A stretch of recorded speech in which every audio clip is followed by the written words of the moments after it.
கும்ப லக்னத்துக்கு 8ஆம் இடத்துல புதன் வீட்ல சனி ஒண்ணும் பண்ணாது. 7ஆம் இடத்துல இருந்தா தான் அவங்களுக்கு அந்த ஸ்பௌஸுக்கு ஏதாவது ஒரு கண்டகம் வந்து வரலாம். நான் ஏற்கனவே சொன்ன மாரி, சனி தனித்திருந்தாலும் பிரச்சனை இல்ல. புதன் வீட்ல வந்து பார்த்தீங்கன்னா, சனி சுக்கிரனோட இருந்து, சூரியனோட இருந்து, சுக்கிர தசா நடந்ததுன்னா, அவளுக்கு வந்து பிரச்சனைகளை கொடுக்கும். ஸோ லக்னக்காரனால பிரச்சனையான்னு கேட்டீங்கன்னா இல்ல. ஆனால், நீச்சமாக இருக்கக்கூடிய சுக்கிரன் அவளுக்கு ஆயுளை வந்து எப்பொழுதுமே சனிய விட சுக்கிரன் வந்து ரொம்ப ஆயுளை வந்து ஒரு மாரகத்தை கொடுக்கக்கூடியது இந்த சுக்கிரன். அதனால நீங்க 20 இயர்ஸ் சுக்கிர தசை பாருங்களேன், எல்லாருக்கும்லாம் நல்லா இருக்காது. அது ஒரு சிலருக்கு மட்டுமே சுக்கிரன் இருக்கக்கூடிய இடம், அதனுடைய பார்வை இதெல்லாம் வைத்து வரும்.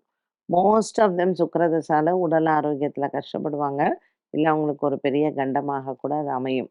அதனால சுக்கிர தசா வந்து சனியை விட சுக்கிரன் தான் வந்து மாரகத்திற்கு வந்து ரொம்ப காரணமாக இருப்பார். 8ஆம் இடத்துல சனி இருந்தால் பயமான்னு கேட்டீங்கன்னா இல்ல. அவர் ஆரோக்கியத்தில் வேணா கொஞ்சம் பிரச்சனைகள் குடுக்கலாம். பட் கணவன், மனைவி இடத்தில் அவங்களுடைய ஆரோக்கியத்தில பங்கம் வர்றதுக்கான வாய்ப்புகள் அதிகம்.